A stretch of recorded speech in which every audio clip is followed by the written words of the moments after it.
చలికాలం, వానాకాలం వచ్చిందంటే జనాలు చన్నీళ్లతో స్నానం చేయాలంటేనే వామ్మో చన్నీళ్ళ అంటూ వెనకడుగు వేస్తూ ఉంటారు. అయితే ప్రస్తుతం వాటర్ హీటర్లు అందుబాటులో ఉండటంతో చాలా మంది చన్నీళ్ల స్నానానికి బై చెప్పి ఎంచక్క గోరువెచ్చని నీటితో జలకాలాడుతూ ఉన్నారు.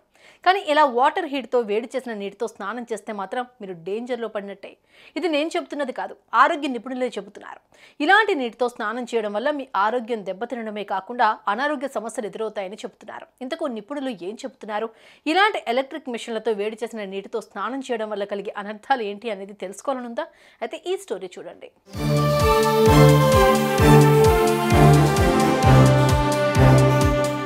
మారిన కాలానికి అనుగుణంగా పనులన్నీ కూడా చకచకా జరిగిపోతున్నాయి.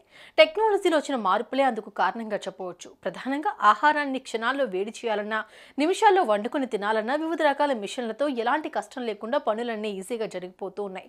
ఇక విషయానికి వస్తే ఈ రోజుల్లో చాలా మంది వాటర్ హీటర్తో వేడి చేసిన నీటితో స్నానం చేసేందుకు ఆసక్తిని చూపిస్తున్నారు. ఇలా చేయడం వల్ల ఎన్నో రకాల చర్మ సమస్యలు వచ్చే ఆస్కారం ఉందని నిపుణులు చెబుతున్నారు. దురదతో పాటు ఇతర చర్మ సమస్యలు వస్తాయని కూడా చెబుతున్నారు.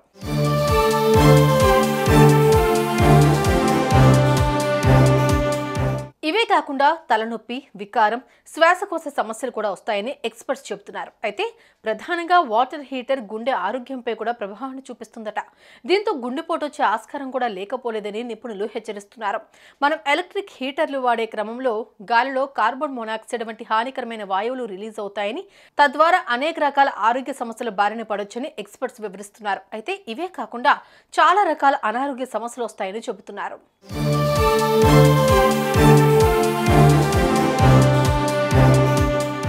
చూసారుగా, వాటర్ హీటర్తో వేడి చేసిన నీటితో స్నానం చేస్తే ఎలాంటి అనారోగ్య సమస్యలు వస్తాయో. ఇకనైనా ఇలాంటి ఎలక్ట్రిక్ హీటర్లతో వేడి చేసిన నీటితో స్నానం చేయడం కాస్త తగ్గించండి. లేదంటే ఫ్యూచర్లో మరిన్ని ఇబ్బందులు ఎదుర్కోక తప్పదంటూ నిపుణులు హెచ్చరిస్తున్నారు. తస్మాత్ జాగ్రత్త.